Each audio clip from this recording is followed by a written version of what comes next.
Praise the lord. దేవుని నామానికి మహిమ కలుగును గాక. ఈరోజు దేవుని వాగ్దానము, నీకు విరోధముగా రూపింపబడిన ఏ ఆయుధమును వర్ధిల్లదు. యెషయా గ్రంథము 54వ అధ్యాయం 17వ వచనము. ఈ ఉదయకాలములో దేవుడే మనతో మాట్లాడుతున్నాడు. నీకు విరోధముగా ఏదియూ రాలేదు అని. నీకు కొన్ని సమయాలలో అపవాది బాణాలు విసురుతూ ఉంటాడు, కనుక భయపడవద్దు అని దేవుడే అంటున్నాడు. నాకు విరోధముగా వస్తున్న ఏ ఆయుధాన్ని వర్ధిల్లనీయకు అయ్యా, అది దూరపరచయ్యా అని ప్రార్థించు. ఏలాంటి స్థితి అయినా సరే దేవునికి మొర్రపెట్టు. దేవునికి నీకు విరోధముగా ఉన్న వాటి కొరకు దేవుని సన్నిధిలో విధేయతతో ప్రార్థించు. సౌలు రాజు దావీదును ఎదిరిస్తూ దూషిస్తూ ఉన్నప్పుడు ఎవరు నాకు సహాయం చేస్తారు అని దావీదు ప్రార్థించాడు.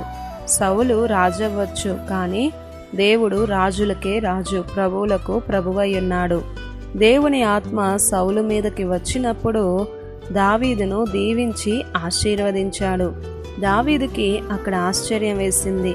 దూషించే రాజు ఒక్కసారిగా ఆశీర్వదిస్తున్నాడు అని హృదయానుసారుడైన దావీదుని. మనము దేవుని బిడ్డలం.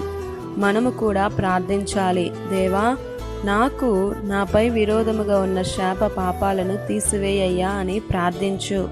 ఆయన చెప్పినది సత్యం. నమ్మి ప్రార్థించు. తప్పక నీకు విరోధముగా ఉన్న, ఆటంకంగా ఉన్నది ఏదైనా సరే ఆయన తప్పించగలడు. ఈరోజు నీ కుటుంబానికి, నీ ఆత్మీయ జీవితానికి, నీ ఆర్థిక విషయాలకు గాను నీ కాపుదల మాకు దయచేయండి అయ్యా అని అడుగు. ఏ కీడు మా దరికి చేరనీయకు అని ప్రార్థించు.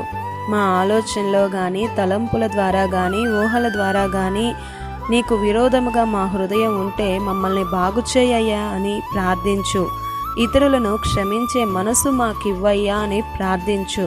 ప్రియ సహోదరుడా, సహోదరి, నీకు విరోధముగా రూపింపబడిన ఏ ఆయుధము కూడా వర్ధిల్లనివ్వడు. ఆయనే నీకు తోడుగా ఉండి తన దూతలతో నిన్ను కాపాడి రక్షించునుగాక.